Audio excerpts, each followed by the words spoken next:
जैसे कि हम लोग जानते हैं सरकारें एक बार जीत जाती हैं तो उसके बाद में चीज़ें अपने आप धीरे धीरे महंगी होना शुरू हो जाती हैं, चाहे वो पेट्रोल की बात हो चाहे गैस की बात हो। तो यहीं पर एक वही चीज़ होती हुई फ्यूचर के अंदर नज़र आ रही है। जैसे कि हम लोग आज के दिन देख पा रहे हैं कि आ, कुछ कंपनियां हैं उनके शेयर्स जो हैं 10-10% से नीचे गिरे हुए हैं। जैसे इंद्रप्रस्थ गैस का जो स्टॉक है वो 10% से नीचे गिरा हुआ है। इसी तरीके से महानगर गैस है, MGL, इसका भी 11-12% से नीचे स्टॉक गिरा हुआ है। वे कंपनियां क्या काम करती हैं, ये CNG के जो CNG जो गाड़ियां चलती हैं उनके अंदर में CNG सप्लाई करती हैं। साथ में जो अपने पाइप्ड नेचुरल गैस जो अपने घरों में जो गैस है, जो सिलेंडर की हमें ज़रूरत नहीं पड़ती है, तो वो जो पाइपिंग के थ्रू गैस मिलती है वो भी सप्लाई ये कंपनियां करती हैं। अब ये जो कंपनियां होती हैं इनको भी कहीं से गैस खरीदनी पड़ती है। तो इनके पास में जो गवर्नमेंट ने एक जो सब्सिडाइज तरीका जिसको बोलते हैं, जिसका नाम है यहाँ पर एडमिनिस्ट्रेटिव प्राइसेस मैकेनिज्म, यहाँ पर इनको सस्ते भाव के ऊपर में गैस सप्लाई मिलती है गेल की तरफ से। राइट, गवर्नमेंट ने जो गेल है, गवर्नमेंट ये जो गेल इंडिया, इसको ये चीज़ की अथॉरिटी दे रखी है, ये सप्लाई करती है इनको सस्ते भाव के ऊपर में गैस की सप्लाई, नेचुरल गैस की सप्लाई करती है। तो अब क्या बोल रही है कि ये जो गेल है इन्होंने इनकी जो सप्लाई है उसको 20% कम कर दिया है। वो इस भाव के ऊपर एडमिनिस्ट्रेटिव प्राइसेस मैकेनिज्म वाला जो भाव है, इस प्राइसेस के ऊपर में जो एलोकेशन दिया है इनको वो 20% कम दिया है पिछले क्वार्टर के मुकाबले। तो यहाँ पर यही जो चीज़ है वो, ये चीज़ इंद्रप्रस्थ गैस में भी देखने को मिली है और यही चीज़ जो है अपने जो अडानी टोटल गैस है, अडानी वाले हैं, उनको भी देखने को मिली। बट अडानी का जो शेयर है वो ज़्यादा कुछ खास गिरा नहीं है, बिकॉज अडानी के पास में और भी बहुत सारे अलग अलग सोर्सेज हैं जिनसे वो सस्ते के अंदर में गैस खरीद सकता है, उसको सप्लाई की ज़्यादा दिक्कत नहीं आएगी। अब प्रॉब्लम जो मेन आने वाली है वो एक तो इंद्रप्रस्थ को आने वाली है और दूसरी एक महानगर गैस को आने वाली है, बिकॉज इनका जो सप्लाई के सोर्सेज थे वो मेन जो सोर्स था वो यही था जो कि गेल के थ्रू था। और यही अगर इसमें थोड़े से सस्ते प्राइसेस की अगर मैं ये गैस नहीं प्रोक्योर कर पाती है तो फिर कस्टमर को भी सस्ते में नहीं दे पाएगी। और सस्ते में अगर नहीं दे पाएगी तो इसको फिर महंगे में कहीं और से गैस खरीदनी पड़ेगी और फिर कस्टमर को भी महंगे में मिलेगी। अब कस्टमर को महंगे में मिलेगी तो प्राइसेस बढ़ेंगे, गैस के प्राइसेस।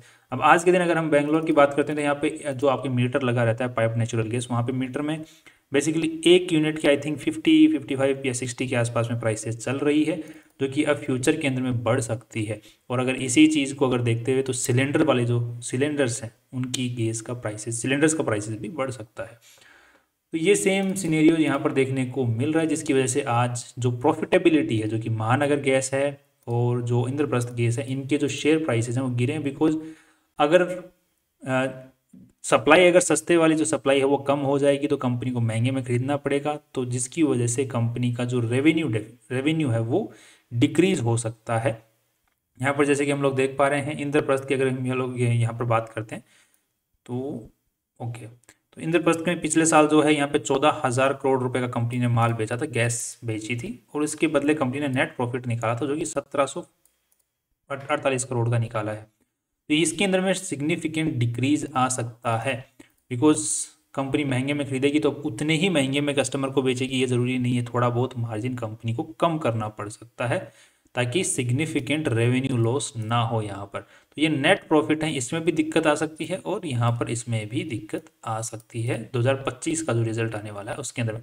और इस चीज़ का जो सिग्निफिकेंट जो दिखाई देना है वो दिसंबर का जो क्वार्टर होता है उसमें आपको देखने को यहाँ पर मिल जाएगा। बिकॉज ये जो पॉलिसी है ये लागू हो जाएगी 16 अक्टूबर से, जो कि 16 अक्टूबर से लागू हो चुकी है ऑलरेडी। तो यहाँ पर इसका जो रिजल्ट है वो दिसंबर में दिखना चालू हो जाएगा, जो कि आपको रिजल्ट्स में देखने को मिल जाएगा।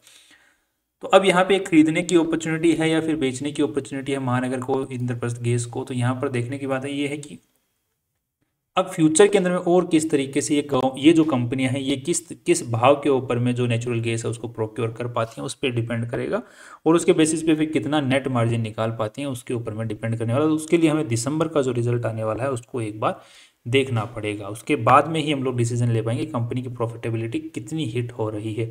और फ्यूचर में जो गवर्नमेंट है वो इस टाइप का और कोई डिसीजन लेती है जिसमें इनका जो एलोकेशन है वो और कम कर दे तो फिर दिक्कत हो सकती है। बिकॉज अगर गवर्नमेंट की तरफ से एलोकेशन बहुत ही ज़्यादा कम हो जाता है तो फिर जो प्राइवेट प्लेयर्स जो सप्लायर वाले होते हैं वो अपने मनमाने भाव के ऊपर में माल बेचना शुरू कर देते हैं।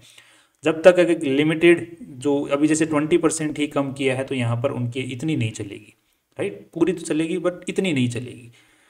सो अभी फ्यूचर के दिसंबर का रिजल्ट को देखना ज़्यादा सही रहेगा, उससे पहले कोई भी डिसीजन लेना अभी फिलहाल के लिए आई थिंक कि होल्ड पे रखना ज़्यादा बेटर ऑप्शन रहेगा। बाकी अगर ऊपर जाना एक बार वापस स्टार्ट करता है स्टॉक तो फिर देखेंगे। Right, that's all. कल फिर मिलते हैं नए इंपॉर्टेंट वीडियो के साथ में। सी यू टुमारो।